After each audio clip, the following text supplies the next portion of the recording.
Hi, I'm Joe, and today I'm going to be making this country-style cross-side end table. I start by making the top. To do this, I'm using one length of CLS softwood timber. It's just over 2.4 meters long. I set up a stop block on the miter saw just so I can get 5 equal lengths from one piece.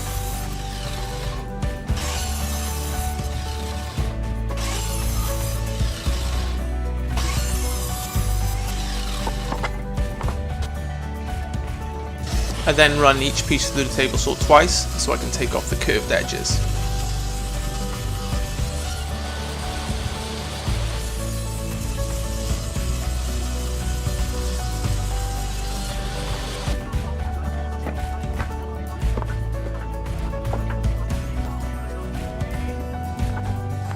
Now it's just a matter of gluing the 5 pieces together.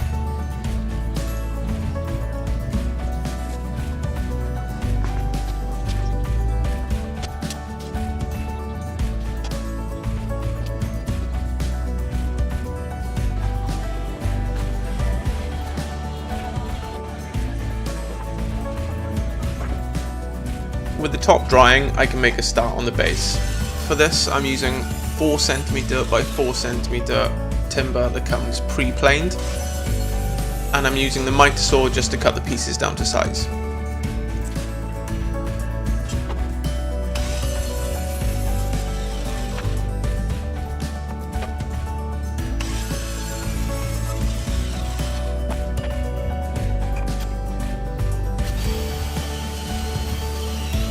And to build the frame, I'm going to be using pocket hole joinery.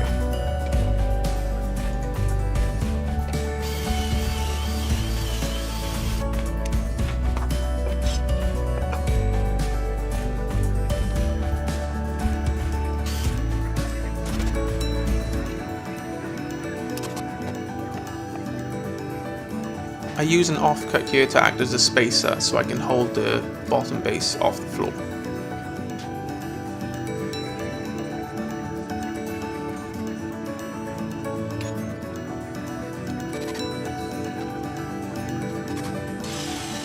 And that's the frame done.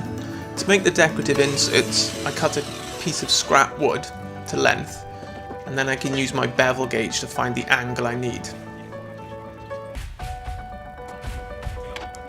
I can then take that angle and transfer it onto the miter saw.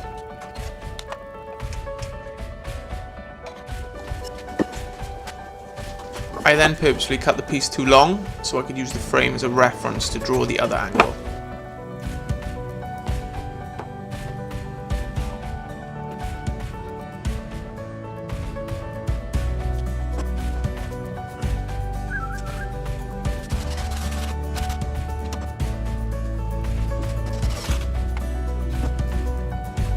Now that I know the bottom angle, I can cut a smaller piece and mark a line where I need to make a cut. After making one, I then make 3 more identical ones, and I attach them using screws from the bottom and brad nails from the top where I can't get the drill.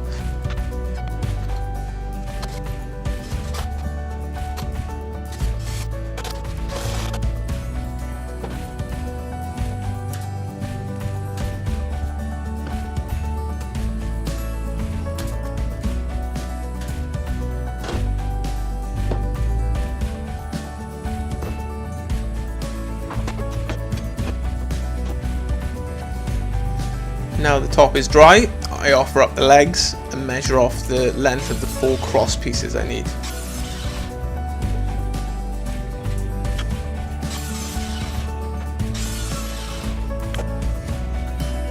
I attach these using pocket holes.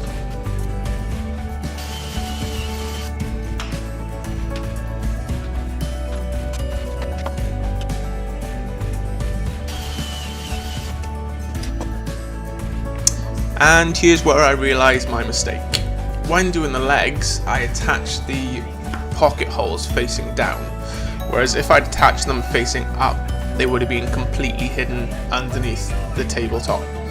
But I don't think the mistake's bad enough to justify going all the way back. I mean, they're going to be underneath anyway, so it's not like they're even going to be seen. It's just annoying.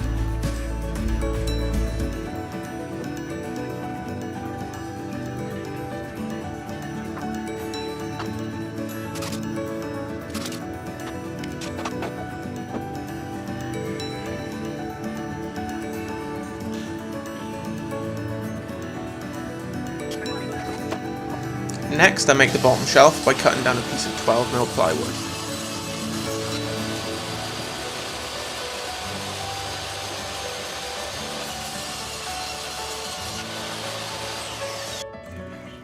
The shelf is supported on these little cleats I cut down on the bandsaw. I attach these using glue and brad nails.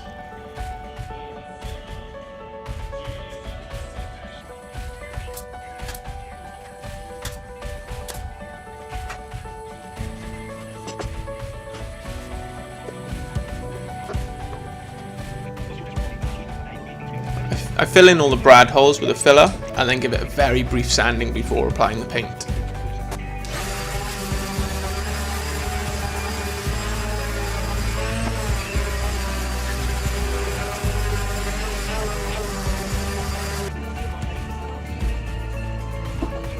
I'm using a white chalk paint for the base, and that chalky texture of the paint really helps add to the overall look of the finish.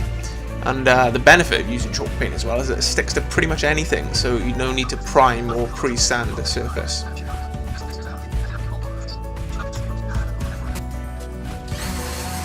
With the paint drying on the base, I go back to the top. I'm sanding it to 220 grit with the electric sander, and I'm going to finish it off with hand sanding after.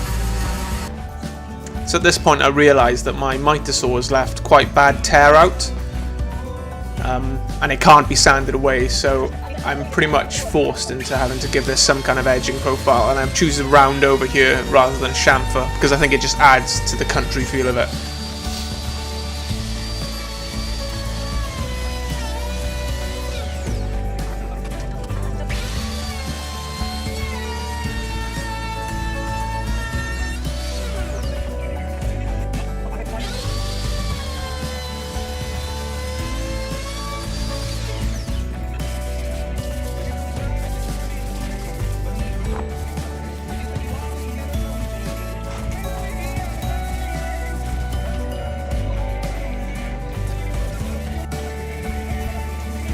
I then sand up to 300 grit by hand.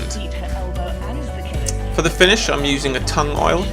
Now I've never actually used tung oil before, but I did a bit of looking online and apparently it's the best oil for not yellowing the wood, and I actually think it turned out quite nice, so I will be using it again.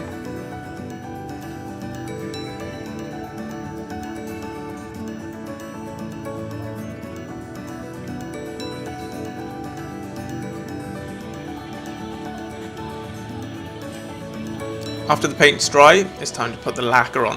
I use 2 coats of lacquer and I sand in between. And this is my buddy helping me with a second coat.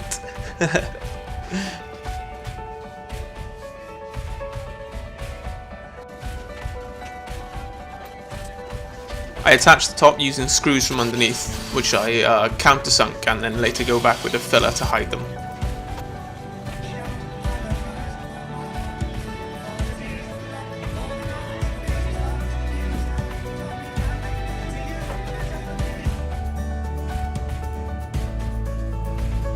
Alright guys, there we have it. Country style, cross-sided side table. And I think this one's turned out quite nice. Took me a full day to do, which isn't bad actually, considering we've got 2 coats of paint, 2 coats of varnish, and then a coat of oil on top. Mainly it's just waiting for the finish to dry, to be honest, but construction wise, pretty straightforward. The only fiddly part is just cutting the angles for these cross sections here.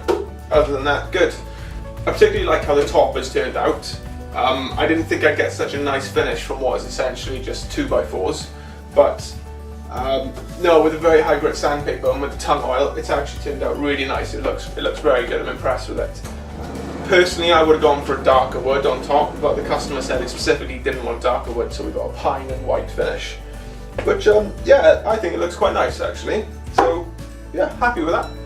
Cheers.